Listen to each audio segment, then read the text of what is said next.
You did not start out to be a landlord, correct? No, I never intended to be a landlord. I am completely an accidental landlord.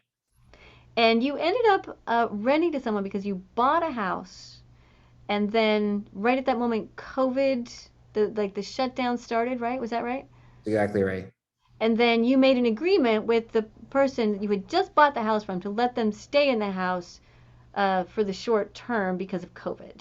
Exactly. And that ended up becoming, it got extended, it got extended, it got extended again, and you have been unable, because of the eviction moratorium now, to reclaim the house that you bought for yourself and your family for how long?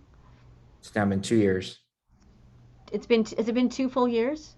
Oh, sorry. It will be 2 years in 2 months. Then you and your whole family, which is it's 4 people in your family, is that right? 4 people in my family. And you're all living in with, so I think you said 7 people altogether are living in your parents' Mom's house, house. Yeah. your mom's Seven. house. So Yeah. that's like some kids and some adults, and we won't go in detail on who they are. And also, I just want to recap the reason why it is that we're not seeing your face or your name is I believe you have stated that you are afraid of retaliation from the tenant, I'm terrified. and your wife is terrified as well, right? My wife is very scared. She's had sleepless nights because of. You actually went to the extreme of hiring private security to stand around outside the house that you live in now. So we did end up hiring somebody for a little while, yeah, because my wife was very scared.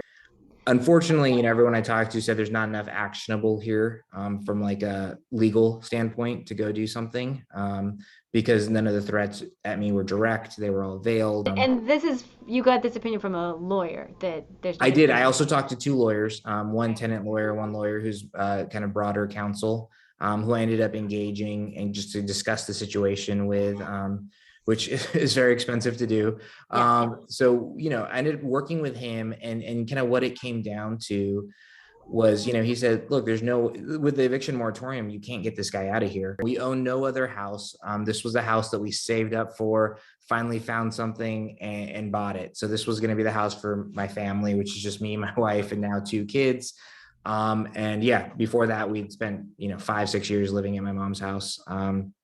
So something we were really excited about getting into. Unfortunately, it's become a nightmare. With a little bit of effort in language, Mm-hmm. in terms of these things, like you could at least cut down like X% of the impact, right? Yeah. And try to hone it in, but Oh, nobody's yeah. willing to do that. It's all being passed based on like the 30,000 foot ideology behind it of like let's protect tenants and screw landlords, but none of it's being looked at granularly is like, hey, what's the responsible like way to do this with longevity? Right. Like, well, we can protect rent tenants, but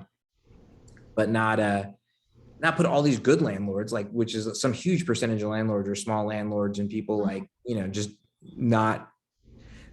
We're solving for the edge case of somebody being a horrible person as a landlord and not and ignoring all the people who aren't doing that. What's funny is this is at the mayor level. This isn't even the council, right? This moratorium that's Mm-hmm. happening, and yet still there's no nuance to it, right? Like it feels like they're just not listening. It feels like there's no way to get Right. anybody to pay attention.